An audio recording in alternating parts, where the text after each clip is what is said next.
আমাৰ গোটেই মানুহবিলাক খুব মানে হেৰিয়াত আছে, খুব সাংঘাতিক ধৰণে এটা চিন্তাত আছে, চিন্তাত ক্লিষ্ট হৈ আছে। সেইকাৰণে আমি আজি সমষ্টি ৱাইজ এজন এজন প্ৰাৰ্থীকে অলপ কথা পাতি ল'ব খুজিছোঁ।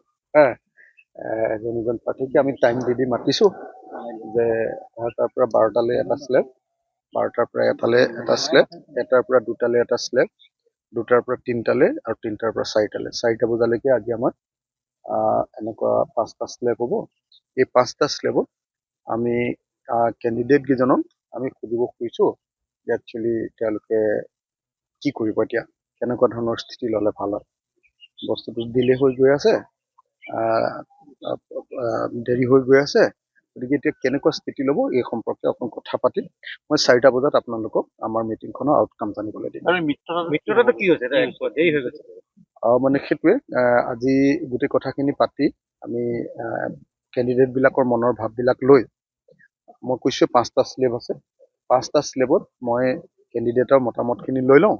মই আৰু আমাৰ ৱৰ্কিং প্ৰেচিডেণ্ট আছে ৰমেন বৰঠাকুৰ, আমি দুজনে আজি তেওঁলোকৰ মতামতখিনি লৈ লওঁ, লৈয়ে তাৰপিছত আপোনালোকক আমি কাইলৈ প্ৰকাশ কৰিব নেকি? কেতিয়া প্ৰকাশ কৰিব? মই আজি 4টা বজাৰ আগত এইবিলাক কথা কোৱাটো সম্ভৱ নহয়, কাৰণ মাতিছোঁ যেতিয়া তেওঁলোকৰ লগত কথা পাতি লওঁ, কথা পাতি লৈ তেওঁলোকৰ লগত পতা কথাৰ ভিত্তিত মই 4টা বজাৰ পাছত আপোনালোকক জানিব। টিকট লাভ কৰিম বুলি আহিছে, কিন্তু কৈছে আমাক। মই একো কথা আপোনালোকক এতিয়া কমেণ্ট কৰিব নোৱাৰোঁ। মই কথাখিনি পাতি লৈছোঁ আৰু চাৰিওফালে আমাৰ দলৰ ভিতৰতো সাংঘাতিক ধৰণৰ বিদ্ৰোহ হৈছে। দলৰ পৰা ওলাই গৈ এটা নতুন পাৰ্টি খুলিবলৈও কিছুমান মানুহ আগবাঢ়ি গৈছে। গতিকে চাৰিওফালৰ কথাবিলাক কথা পাতি কথা ভাবি গোটেইবিলাকৰ ওপৰত ভিত্তি কৰি আজি 4টা বজাত এটা সিদ্ধান্ত গ্ৰহণ কৰিম। কংগ্ৰেছে প্ৰাৰ্থী তালিকা ঘোষণা কৰি দিলে। মই এতিয়া সেইবিলাক প্ৰশ্নৰ উত্তৰ নিদিওঁ। মোৰ দলৰ বিষয়ে যদি কিবা সুধিবলৈ আছে, একেবাৰে মিছা কথা। কালি নে পৰহি মোক ৰিপুণ বৰা ডাঙৰীয়াই ফোন কৰি স্পষ্টকে কৈছে যে ক'তা আমি চেয়াৰমেন আৰু হেৰিয়াৰটো মানি ল'লো, এনেকৈ কৈছে।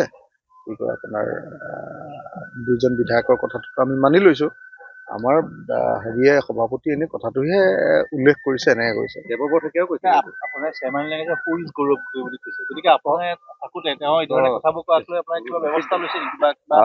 আমি আমাৰ দলগত যিবিলাক কথা আছে সেইবিলাক আমাৰ দলটো খুব ষ্ট্ৰিক্ট দল এটা, আমি যেনেকে চলাব লাগে খুব তেনেকেই চলাওঁ।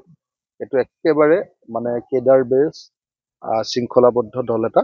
গতিকে মই আপোনালোকক স্পষ্টকে জনাইছোঁ যে আমাৰ দলে আজি যি সিদ্ধান্ত ল'ব 4টা বজাৰ পাছত আপোনালোকক মই